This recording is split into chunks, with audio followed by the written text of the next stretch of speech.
Ang Mayon Volcano ay matatagpuan sa Bicol Region, lalo na sa lalawigan ng Albay. Ito ay isa sa mga pinakamatinding aktibong bulkan sa mundo at kilala sa kanyang perpektong conical na hugis. Ang taas ng Mayon Volcano ay 2,462 metro, 8,077 talampakan, sa ibabaw ng dagat.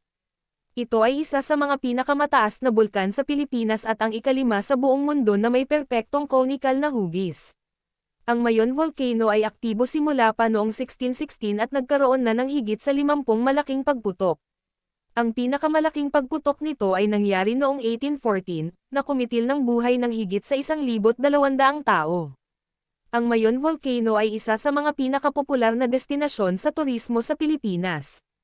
Maraming mga turista ang dumadalaw dito upang makita ang kanyang giliw na tanawin at matikman ang kultura ng mga lokal na tao. Ang Mayon Volcano ay may malaking kahalagahan sa ekonomiya ng Albay. Ito ay nagbibigay ng trabaho sa maraming mga tao sa mga industriya tulad ng turismo, agrikultura, at pagmimina. Ang Mayon Volcano ay isa sa mga pinakamahalagang simbolo ng Pilipinas at ang Bicol Region. Ito ay kumakatawan sa kultura, kasaysayan, at kagiliwan ng mga Pilipino, at ito ay patuloy na nagbibigay inspirasyon sa mga tao sa buong mundo.